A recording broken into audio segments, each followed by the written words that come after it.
Apesar de compartilhar idioma, origem, raça e costumes, nenhuma nação como a coreana mostra um contraste tão radical, como resultado da aplicação de dois sistemas de governo.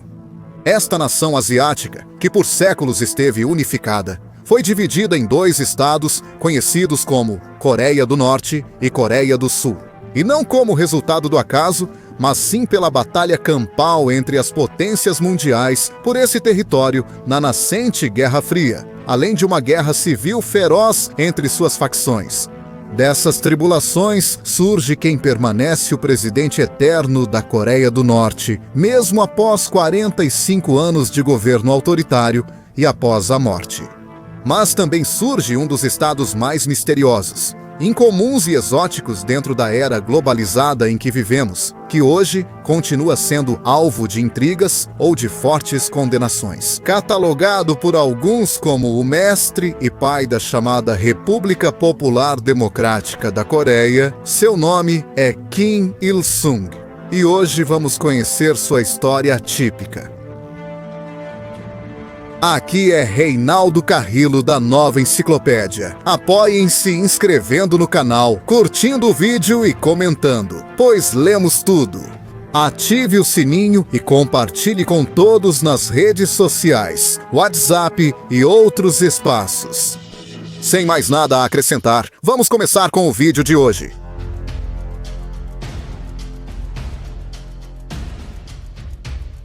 Nascido originalmente com o nome de Kim Sung-ho, que depois mudaria seu nome para Kim Il-sung, nasceu em 15 de abril de 1912 perto de Pyongyang, a atual capital da Coreia do Norte. Seus pais eram dois jovens comunistas coreanos, envolvidos em vários movimentos políticos e armados de sua época. O que fez com que seus anos de infância fossem bastante turbulentos, assim como foi o complexo contexto histórico em que nasceu o pequeno Kim. História, como outros povos do extremo oriente asiático.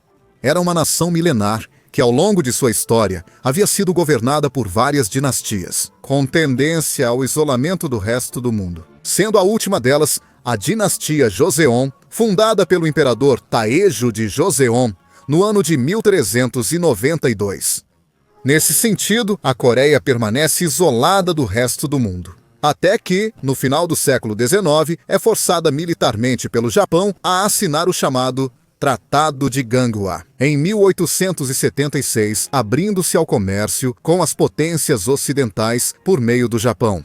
Vale ressaltar que até pouco tempo atrás, o Japão era uma nação como a Coreia, com uma história milenar de dinastias e imperadores que mantiveram por séculos um isolamento do resto do mundo. Mudanças recentes em sua organização política, econômica e social, como o processo chamado Restauração da Dinastia Meiji em 1868, que traz de volta a figura do imperador como um ator-chave na tomada de decisões. Aliado à abertura comercial com nações ocidentais, que fornecem armamentos e matérias-primas importantes, isso faz com que o Japão, como nação, vá se tornando uma potência hegemônica em ascensão na região, com o objetivo de consolidar um império na Ásia por meio da expansão territorial, econômica e militar de suas influências. No final do século XIX na Coreia, a dinastia Joseon passava por momentos críticos que comprometiam a segurança da nação e a tornavam vulnerável diante de seus vizinhos. Em 1894, ao estourar uma revolta camponesa na região de Donggang, a Coreia, que era intimamente aliada da China, pede ajuda a essa grande nação para sufocar essa rebelião. O Japão aproveita essa oportunidade para enviar tropas à Coreia e provoca a chamada Primeira Guerra Sino-Japonesa, que termina com a vitória do Japão. Em 17 de abril de 1895, com a assinatura do Tratado de Shimonoseki, é proclamada, abre aspas, a total e completa independência e autonomia da Coreia. Essa proclamação, no entanto, seria puramente nominal, pois o Japão se dedicaria, por meio da presença militar e da penetração econômica, a consolidar seu controle sobre a Coreia. Após esses fatos, haverá mudanças na soberania da Coreia, até envolvendo imperadores. Em 8 de outubro de 1895, a imperatriz Min, esposa do imperador Gojong, penúltimo imperador da Coreia, é brutalmente assassinada por um complô de assassinos, que depois se saberá que foram enviados do Japão. A imperatriz Ming tinha sido uma das mais ferrenhas opositoras à intervenção japonesa, tendo liderado reuniões com a Rússia e com a China para se aliar contra o Japão. Por quê? Ela se tornou uma das vítimas da guerra entre Coreia, Japão e Lá. Após o homicídio, o imperador Gohon da Coreia é perseguido e questionado por vários setores do país, e acaba buscando refúgio na legação russa, onde permanece por um ano, no período conhecido como o Refúgio Real. Finalmente, após um ano, o imperador Gohon sai da legação russa por pressão dos japoneses e proclama o Império da Coreia em 13 de outubro de 1897. Mas esse império será apenas um estado satélite ou fantoche do Japão.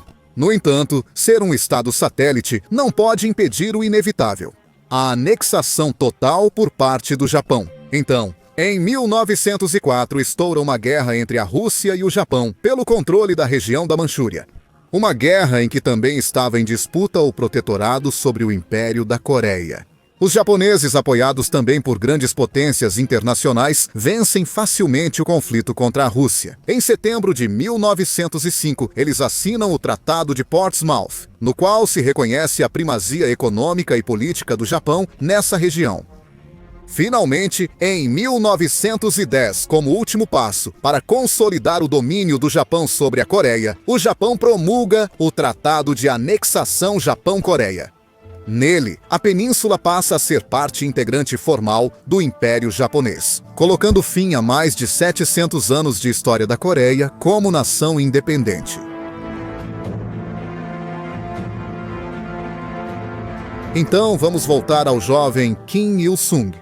Como dissemos, seus pais eram militantes ativos na política da Coreia, que estava ocupada pelos japoneses. Os pais de Kim Il-sung, chamados Kim Hyong-hik e Kang Pan-suk, desempenharam um papel significativo no movimento político da Coreia do Norte antes da fundação do regime comunista. Seu pai, Kim Hyong-hik, era um destacado líder do movimento anti-japonês, que participava da luta pela libertação nacional da Coreia. Por sua vez, sua mãe, Kang Pan-suk, também era uma figura importante no contexto político da época, sendo uma destacada dirigente do movimento feminino comunista. Seu trabalho incluía a organização de mulheres na luta contra o imperialismo japonês. Foi por essa mesma atividade subversiva de seus pais que, tendo apenas 8 anos de idade, o pequeno Kim teve que emigrar para a China, junto com eles, para escapar da perseguição das autoridades japonesas. O jovem Kim frequenta uma escola na província de Jilin, onde pode completar sua educação primária. No entanto, ele não pode completar o ensino secundário porque, quando tinha cerca de 15 anos, foi expulso da escola por organizar pequenos círculos comunistas anti-japoneses com seus colegas de classe. Isso demonstra que, desde muito jovem, Kim havia aprendido, presumivelmente, com seus pais, as ideias do comunismo revolucionário, das lutas de classes. Mas, acima de tudo, essa habilidade de organizar e agitar as pessoas, direcionando-as para uma causa. O comunismo revolucionário era relativamente recente, tendo alcançado popularidade global após a Revolução Bolchevique de 1917, a primeira grande revolução comunista, que havia implantado um modelo político e econômico baseado nas ideias de Karl Marx e Friedrich Engels. Na Coreia, o comunismo rapidamente encontra terreno fértil entre vários setores da população.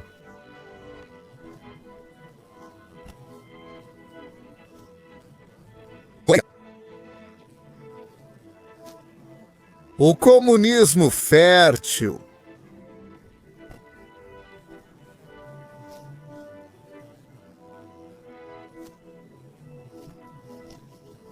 Coreia, o comunismo terreno, setores da província. Na Coreia, o comunismo terreno fértil entre vários setores a chamada Liga Juvenil Comunista da Coreia, onde começa como tal sua militância ativa. Em 1929, acaba sendo preso pelas autoridades chinesas devido às suas atividades políticas, ficando um ano na prisão.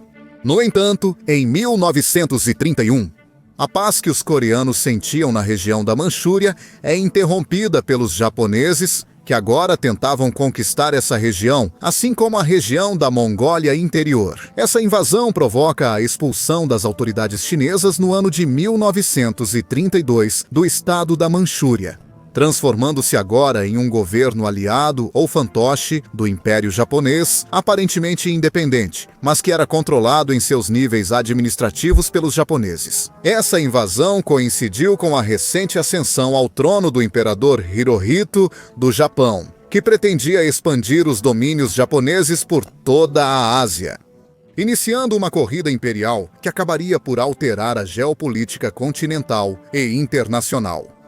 Voltando, Qin, agora com 20 anos, rapidamente se alista nas guerrilhas comunistas, compostas por chineses e coreanos, contra a invasão japonesa, que lutarão ativa e violentamente contra as operações dos japoneses, em que ambos os lados batalharão incansavelmente pelo controle da região. É nesta etapa da luta armada que Qin começa a se destacar, passando a sobressair como líder não só político, mas também militar.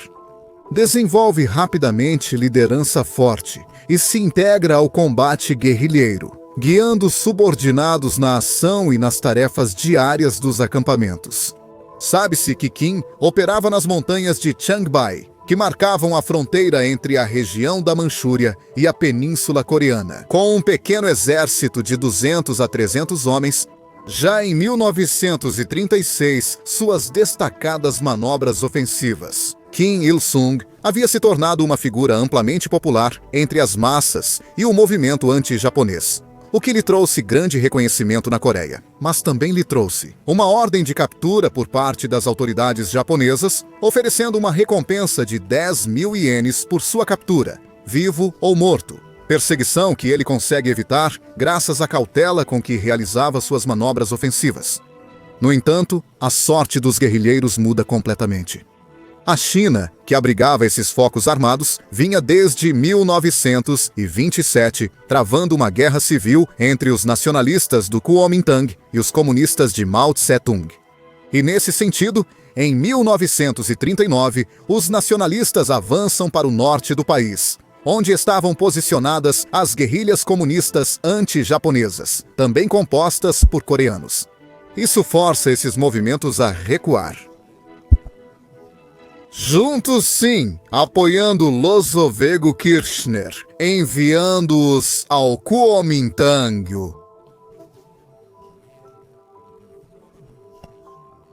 Em meio a tudo isso, novamente,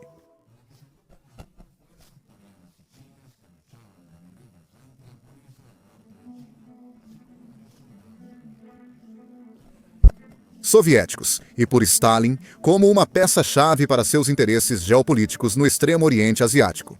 Portanto, ele acaba sendo promovido a primeiro capitão do batalhão coreano da Brigada número 88, tendo sob seu comando, naquele momento, cerca de 2.500 homens. A tarefa principal era fornecer informações sobre as atividades japonesas no norte da China e vigiar ativamente as fronteiras da União Soviética nessa região. No entanto, Kim, a princípio, não se mostra tão habilidoso no comando de tantos homens e acaba fracassando em várias de suas missões. É em um desses combates que Kim presencia a morte de um companheiro próximo e fica muito abatido por isso, tanto que decide adotar o nome desse soldado morto, passando agora a usar o nome de Kim Il-sung em sua homenagem, deixando de usar seu nome de nascimento, que era Kim Son-hu. Essa mudança simbólica de nome fez parte do seu processo de consolidação como líder dentro do movimento comunista e como guerrilheiro, consagrando de certa forma sua vida ao serviço dessa causa.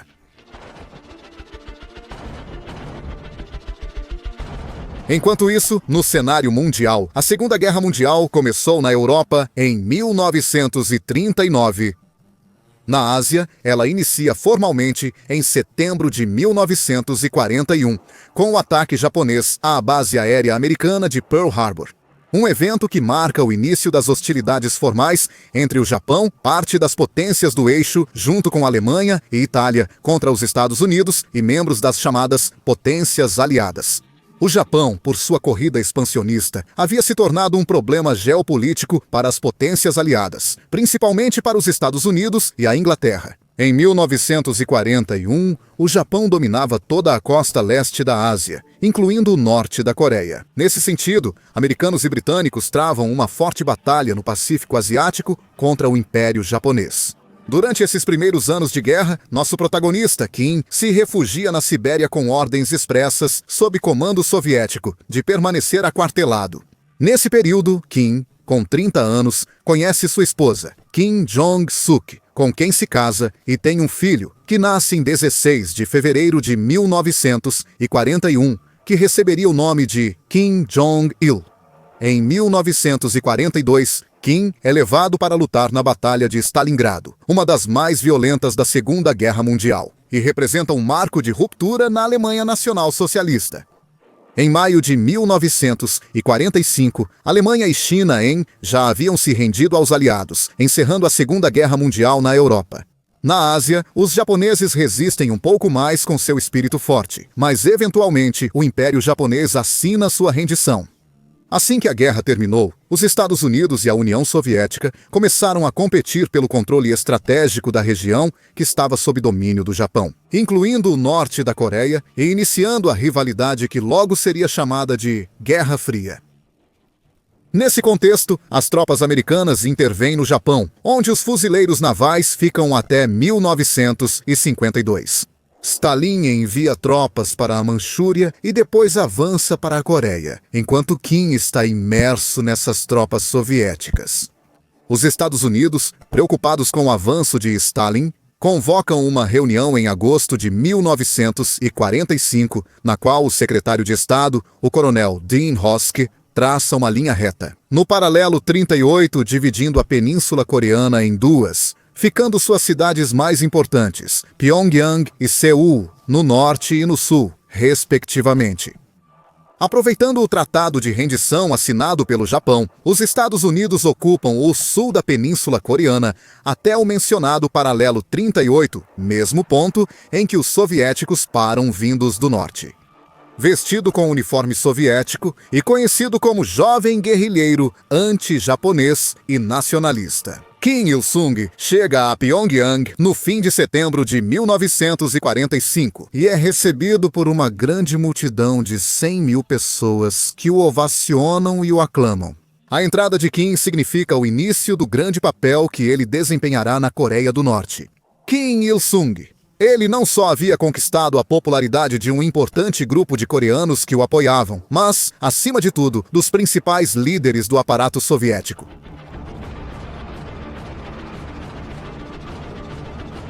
Assim, em 1946, sob a proteção da União Soviética, Kim Il-sung, cuja experiência não era maior do que a pouca que teve como chefe de guerrilha e capitão de batalhão, é nomeado chefe do Comitê Popular Provisório da Coreia do Norte, o governo provisório que estava sendo instaurado na região. A partir daí, Kim consolida seu poder, por meio de medidas como a expropriação de todas as terras e a nacionalização das poucas indústrias que existiam no país. A criação de uma doutrina progressista, a divulgação sistemática de propaganda e a consolidação do Partido dos Trabalhadores da Coreia como partido único de governo. O Partido dos Trabalhadores era relativamente novo, tendo sido fundado com a rendição do Japão em 1945. Kim, que embora não tivesse tido grande participação em sua criação, era indiscutivelmente o líder mais popular da nação coreana. Com isso, ele acaba também conquistando a liderança dentro do partido, então, com uma ampla base popular importante. O partidista, com o apoio da União Soviética, proclamou a República Democrática da Coreia em 9 de setembro de 1948. Kim Il-sung, que já estava com 36 anos de idade, foi investido com 2 cargos que lhe garantiram um poder absoluto sobre o país: Comandante Supremo do Exército e Presidente do Comitê Central do Partido do Trabalho. Cargos que ele vai exercer de maneira ininterrupta até o fim. Cargos absolutos. Mas a divisão da Península Coreana feita pelas potências internacionais não satisfez os líderes nem do Norte nem do Sul. Uma das crenças e políticas adotadas pelo Partido dos Trabalhadores de Kim Il-sung era o unionismo coreano, ou seja, a ideia firme de que as duas Coreias deveriam voltar a se unificar, logicamente, além disso, sob a bandeira do comunismo do Norte. Assim, em 25 de junho de 1950, o exército da Coreia do Norte cruzou o paralelo 39 e invadiu a Coreia do Sul, dando início à sangrenta Guerra da Coreia. Em uma primeira etapa, entre junho e setembro de 1950, as tropas norte-coreanas avançam, capturam Seul e empurram sul-coreanos e norte-americanos ao extremo sul do país. Na segunda etapa da guerra, de setembro a novembro de 1950, as tropas sul-coreanas recebem o apoio de tropas norte-americanas, lideradas nada menos que pelo general Douglas MacArthur. Então eles iniciam uma contraofensiva, conseguem fazer as tropas norte-coreanas recuarem e agora são eles que cercam a cidade de Pyongyang. Entre novembro e dezembro, a China intervém a favor da Coreia do Norte, o que multiplica as batalhas, os confrontos e as mortes, tanto de soldados quanto de milhares de inocentes. Em 1959, a guerra se desenrola entre negociações, impasses e retomadas dos confrontos. Ambas as capitais, tanto Pyongyang quanto Seul, passam das mãos norte-coreanas para as sul-coreanas, e vice-versa, em constantes confrontos entre ambos. O armistício só chega em 27 de julho de 1953, quando as hostilidades são formalmente encerradas. A fronteira final é fixada no paralelo 38, com uma zona desmilitarizada de 250 quilômetros de extensão e 4 quilômetros de largura mantida até hoje. A Guerra da Coreia, em resumo, não trouxe grandes ganhos ou perdas geopolíticas. Na verdade, ambos os lados reivindicam a vitória até hoje. Agora, além disso, a guerra serve para Kim Il-sung se consolidar em seu cargo de líder da Coreia do Norte, pois assegura a manutenção do statu quo ante-bellum, ou seja, a situação anterior à guerra. Manobrando de forma habilidosa e astuta, Kim Il-sung garante a lealdade e consolida o domínio sobre os principais elementos da sociedade norte-coreana. Além disso, com uma mentalidade altamente nacionalista e extremamente cética em relação a qualquer tipo de influência estrangeira. A Coreia do Norte, rigidamente liderada por Kim Il-sung, vai testemunhar uma série de mudanças e transformações, radicalmente diferentes dos de sua vizinha do Sul, a tal ponto que hoje a Coreia do Norte é uma nação única em seu tipo. Primeiro, em 1955, é formalmente estabelecida a ideologia do regime, chamada Juche. O Juche, mais do que uma formulação de princípios, era a adaptação de um comunismo ortodoxo à realidade norte-coreana.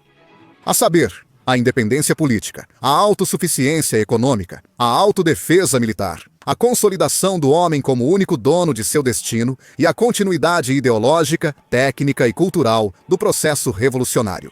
Assim, dessa forma, o Estado Juche assume o controle e a direção do maior número possível de aspectos da vida dos norte-coreanos, alcançando um nível de presença sobre a vida norte-coreana superior ao de seus pares soviéticos.